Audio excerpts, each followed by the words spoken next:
Uh,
Hey, hey.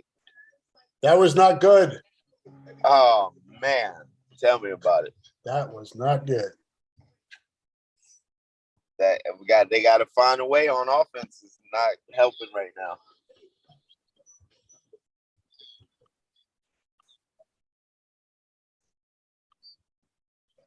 We are on YouTube Live right now, so don't pick your nose, don't curse, don't do any of that on here. I'm waiting on Jordan. I don't know where he is, but let's you and I can jump in on this and get going, and we can patch him in when it's time. Let me tweet out this link so people can see us here.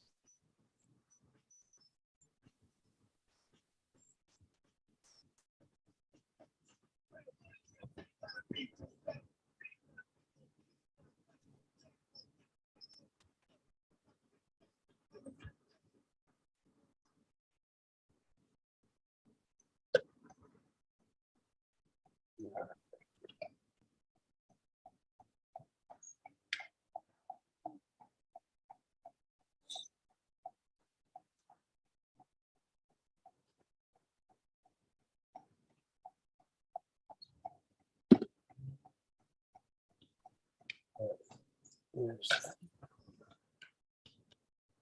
All right, let me get this recorded. 3, 2, 1. Welcome to the Hawk Fanatic Rapid Reaction Podcast here on Hawk Fanatic. I am Rob Howe, joined by Jovan Johnson, former Iowa cornerback, longtime pro. As I said, as we were when we come on here, Jovan, that was just not good. It was too much like last week from an offensive standpoint, and it didn't seem like. I mean, the defense looked gassed at the end. What did you think? Yeah, I mean, when you don't produce on offense and you make it tough on the defense when they're practically trying to stop teams from scoring. I mean, the defense came up with some big stops after big turnovers on the offensive behalf. But, at the end of the day, all three phases have to work together. You can't win one without winning the other two. Yeah.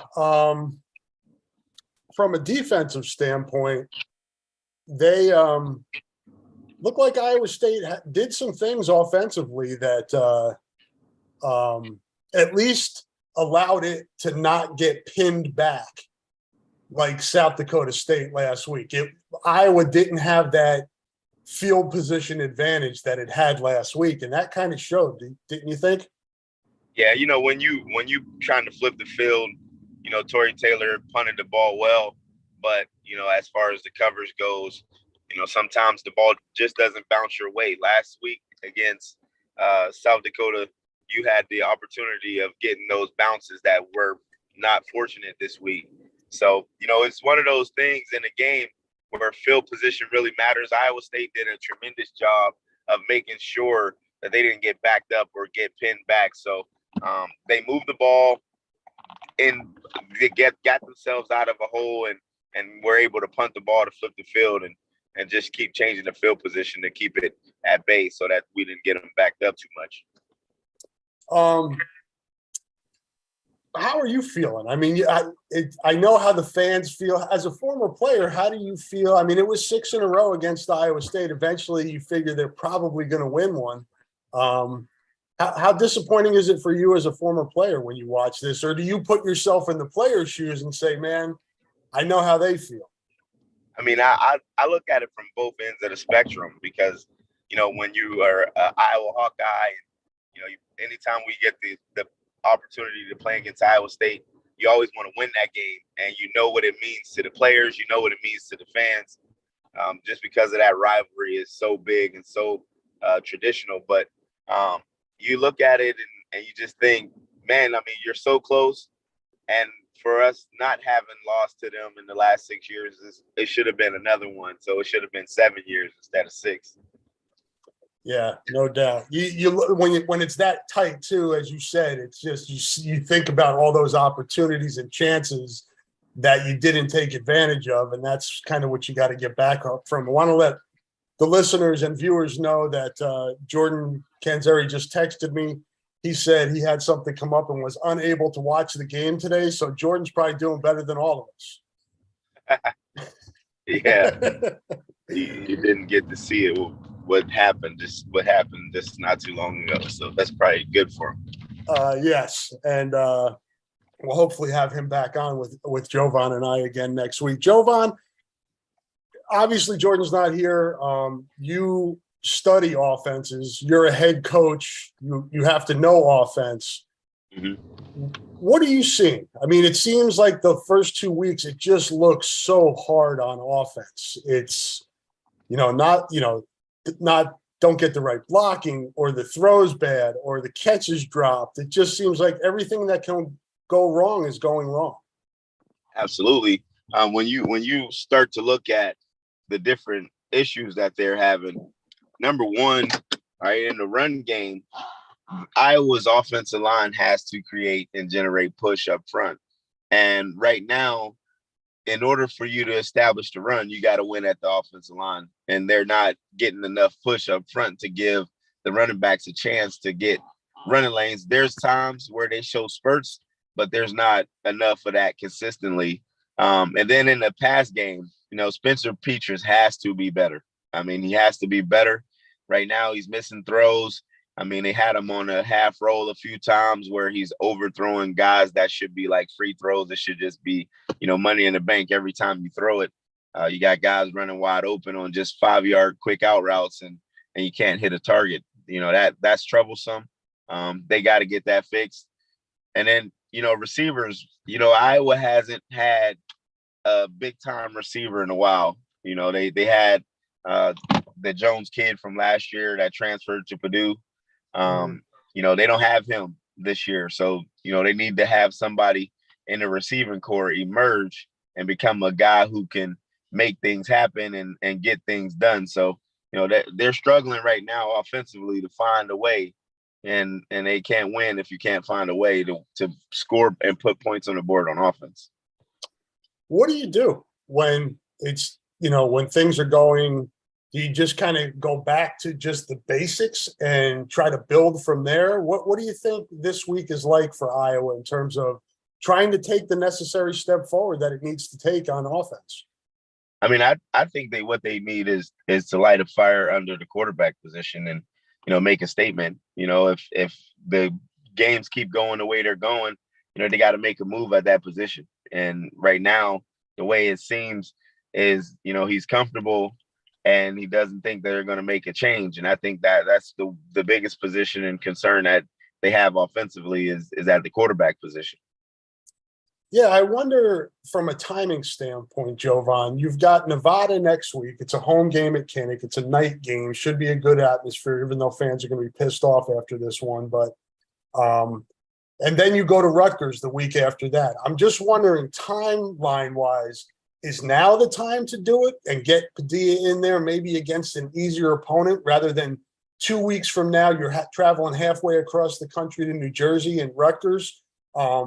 Or what do you do in practice this week to maybe make it so, okay, this thing is open, fellas.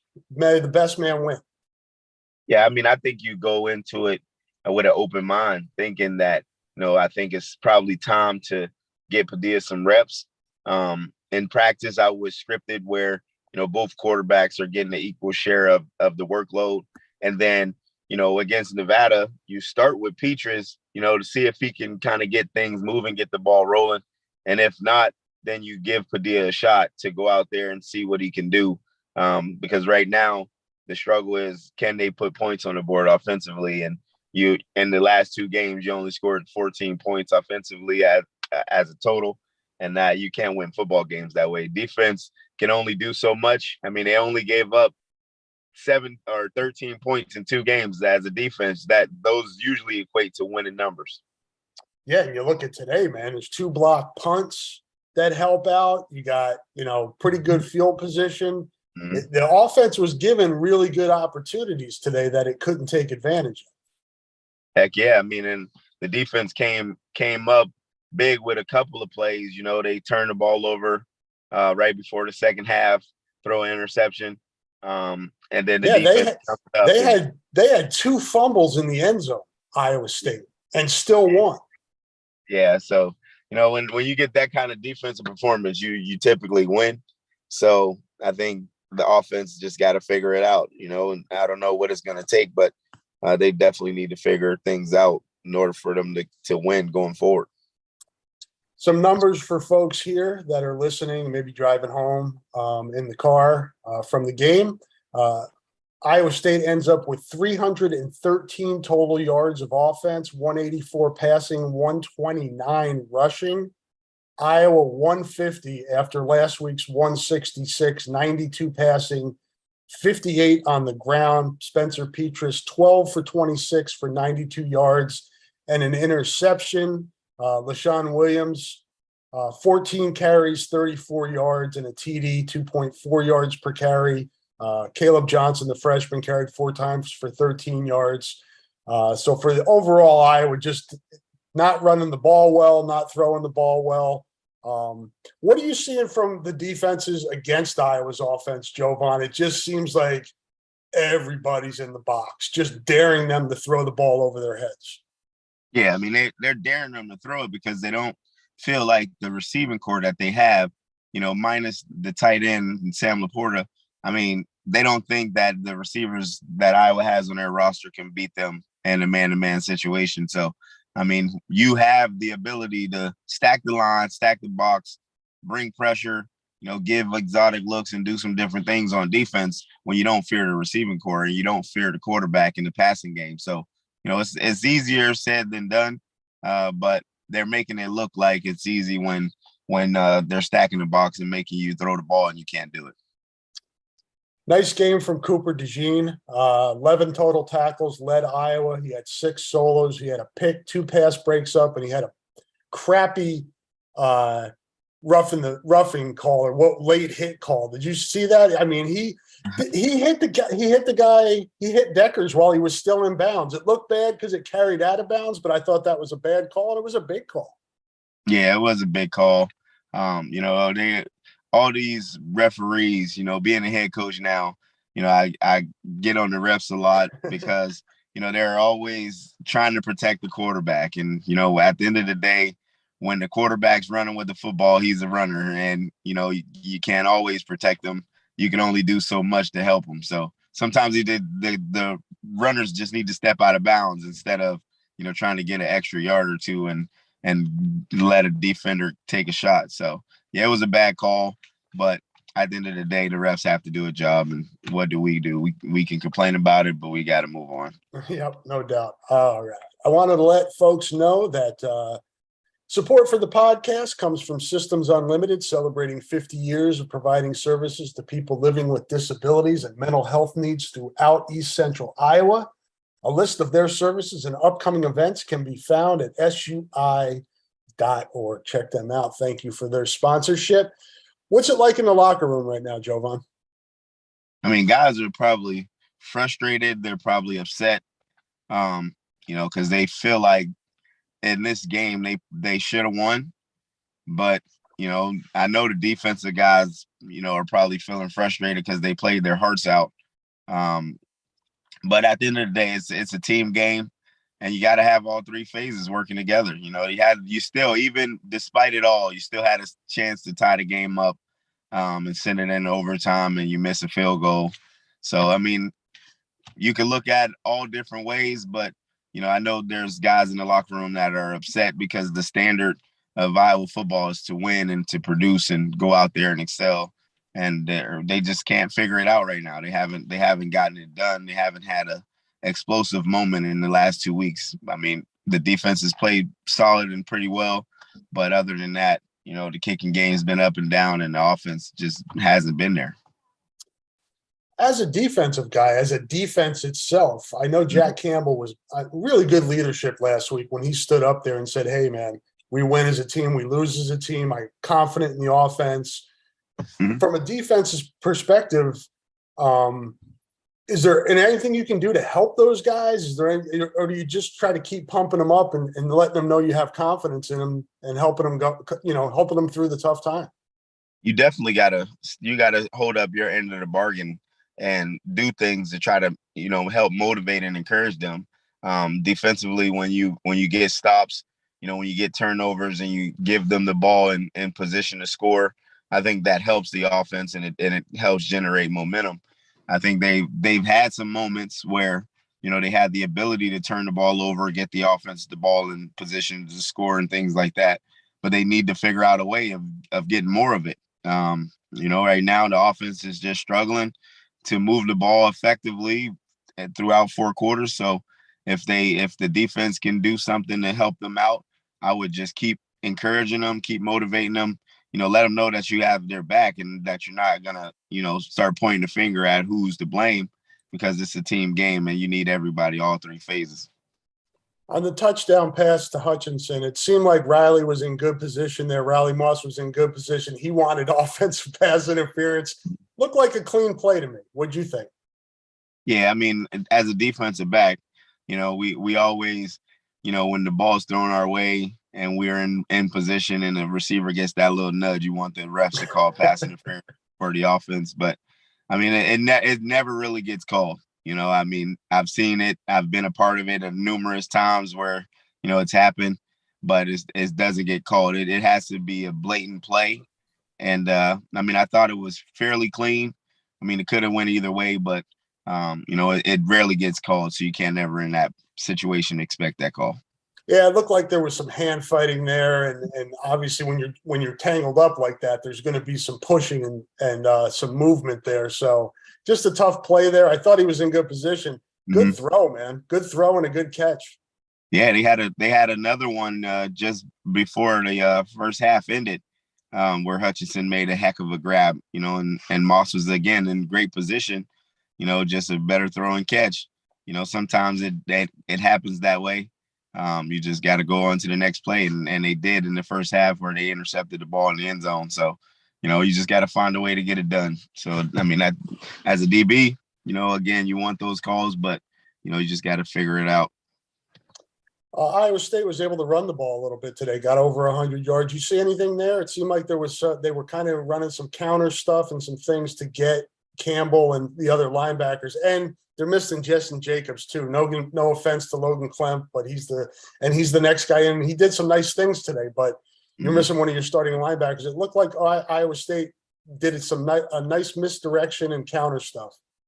Yeah, I mean, anytime you get counters and misdirections, it's important for everybody on the front seven to do their job. And versus counter plays, you got guys going one way and then you got pullers going the other way.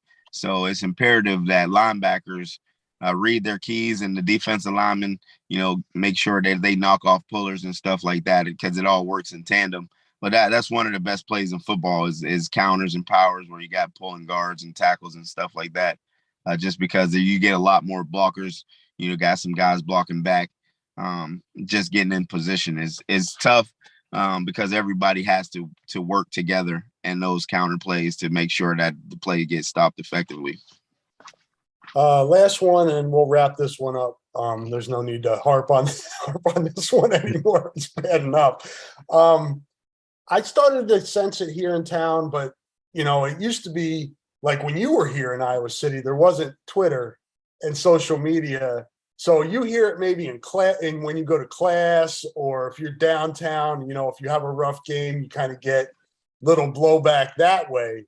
But now these guys are dealing with it from social media, and it was starting to hit them a little bit last week, I think. And Arlen Bruce was telling me I tried to stay away from it. How do you kind of deal with that and just make sure that you stays in the locker room and you don't hear that noise from the outside? I mean, you obviously, the guys are going to be in tune with social media because that's just the new wave. When we were in Iowa, we didn't have social media. It wasn't as big. So you didn't really have that distraction or something that, if people were talking junk about you and, you didn't really see it because you weren't a part of this new era of the way things are. So you just got to kind of remove yourself from that. Understand that everybody's going to have an opinion, and it's not up to you to go out and try to change anybody's mind. You just got to go play for the guys in the locker room, because that's the most important part. Don't worry about what the outsiders have to say, because they don't make or break you. You just got to go out there and stay focused. Yep, no doubt. And hopefully the Hawks can bounce back and get things on track next week against Nevada before kicking off the Big Ten season in 2 weeks at Rutgers, and then Michigan after that. So no time to relax, man. Yeah, no days off. You got to get back to it and figure it out. I mean, it's better to figure it out early in the season than to let things linger. And when you got the opportunity to make a change and make things go about it in a different course and redirect. Thanks a bunch again, Jovan, for joining us on the Rapid Reaction podcast. Thank you guys for listening. Hopefully we get Jordan back again with us next week. Hopefully you like the live YouTube edition to this. Hopefully we don't look too old, right? Look at all this gray hair, man. Remember when you were here? I didn't have all this gray hair. No, you didn't. You didn't at all. All right, everybody. Thank you for listening. Thank you to the sponsors. We will talk to you next week. Be nice to each other. Take care. All right, man.